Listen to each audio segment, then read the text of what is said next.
श्री शिवाय नमस्तुभ्यम हर हर महादेव जय श्री महाकाल। कैसे हैं आप सब? इसके लिए आप सभी लोग कमेंट में हर बार की तरह हर हर महादेव लिखकर ज़रूर हमें भेजिए। आप सभी को इस शारदीय नवरात्रि की ढेर सारी शुभकामनाएं। ऐसे में आप सभी के समक्ष एक विशेष तिथि का आगमन होने वाला है, जो कि नवरात्रि का सबसे महत्वपूर्ण दिवस होता है। 3 अक्टूबर से प्रारंभ होने वाला यह शारदीय नवरात्रि का विशेष महापर्व के स्वरूप में पूरे देश में यह मनाया जाता है। तो हम सभी लोग यह जानेंगे कब की है अष्टमी और नवमी, सबसे विशेष महत्वपूर्ण जानकारी।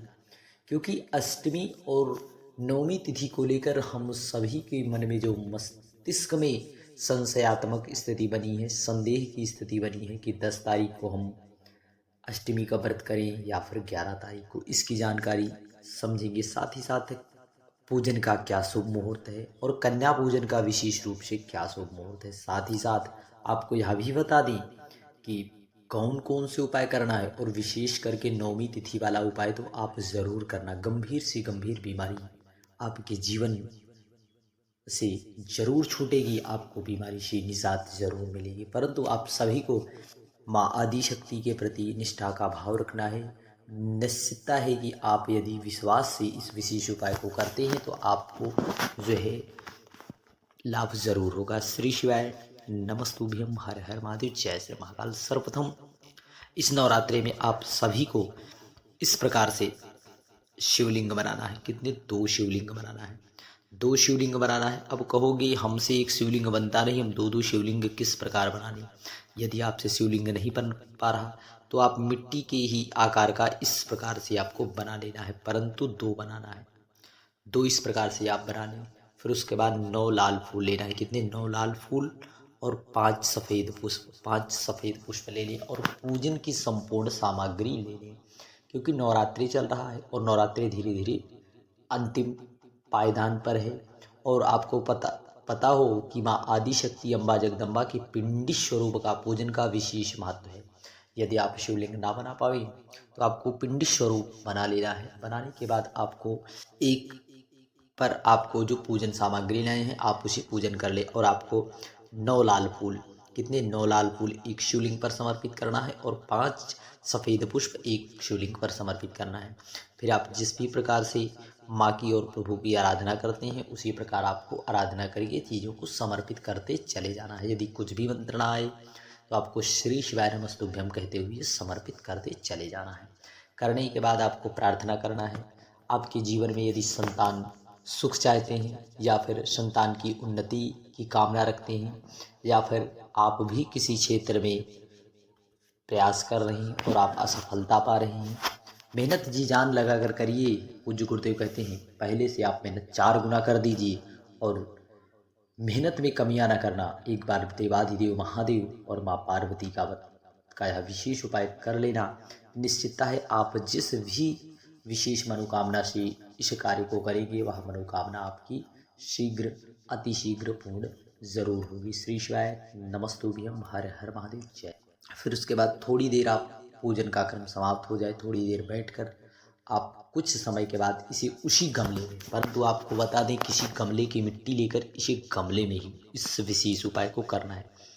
गमले में आप इस विशेष उपाय को करें। गमले की मिट्टी का प्रयोग करते हुए निश्चित है लाभ जरूर होगा। श्री शिवाय नमस्तुभ्यम। फिर आपको उसी गमले में जल डालकर आपको विसर्जित भी कर देना है। क्योंकि हमारे शास्त्रों और पुराणों में विसर्जन का विशेष महत्व बताया गया है, इसलिए आप सभी लोग इस विशेष उपाय का प्रैक्टिकल जरूर करें। श्री शिवाय नमस्तुभ्यम। जो भी दिन बचे हुए हैं इसमें एक ना एक दिन जरूर कर लें। जय महाकाल।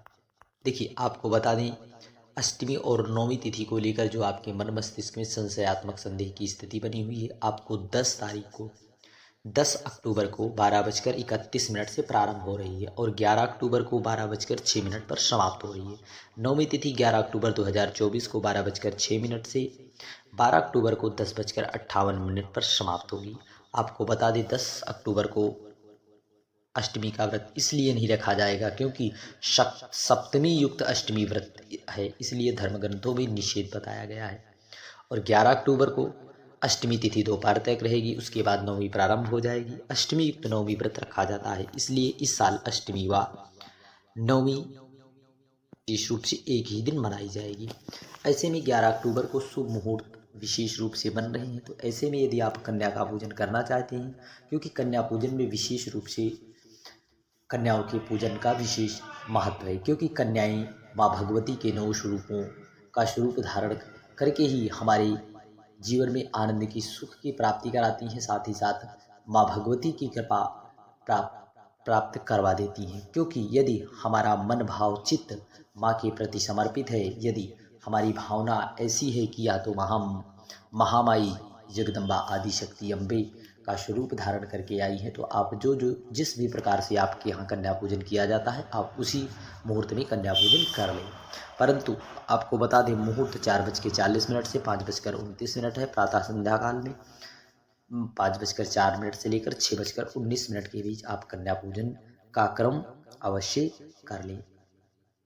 और आपको यह भी बता दें कि कन्या पूजन के दिन आप सुबह सुबह प्रातःकाल जल्दी उठें और स्नान आदि करके शुद्ध वस्त्र धारण करके माँ दुर्गा की पूजा करने के बाद व्रत और कन्या के पूजन का संकल्प लें। संकल्प लेने के बाद कन्याओं को पूजा के लिए घर में हाथों से चना, पूरी, हलवा और छोले बनाएं। इसके बाद सभी भोग माता रानी को समर्पित करके फिर पुनः उनका भोग लगाए। उसके बाद घर आई कन्याओं को साफ पानी से उनके चरण को धोएं, चरणोदक लें, कन्याओं को टीका लगाएं, हाथ में रक्षा सूत्र बांधें, कन्याओं को प्रसाद खिलावें। अपनी क्षमता अनुसार कन्याओं को धन आदि देकर, दक्षिणा आदि देकर जो है अंत में कन्याओं का चरण स्पर्श करके उन्हें विदा दीजिए। यह विशेष जानकारी आप तक ज़रूर पहुंचानी थी, इसलिए आप सभी लोग ज़रूर से ज़रूर इस विशेष उपाय को ज़रूर कर लेना। श्री शिवाय नमस्तुभ्यम, हर हर महादेव, जय श्री महाकाल। बढ़ते हैं अगले विशेष उपाय की ओर।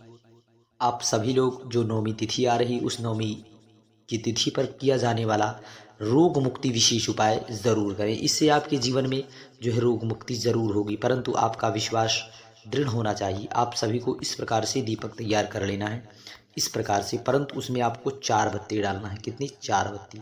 आप 4 बत्ती डालकर उस दीपक में तिल का तेल डाल दें और सरसों का, तिल का तेल और आपको सरसों का तेल डाल देना है। सरसों का तेल डालकर उस दीपक को अपने हाथ में ले लेना है और आपको दीपक को प्रज्वलित कर देना है।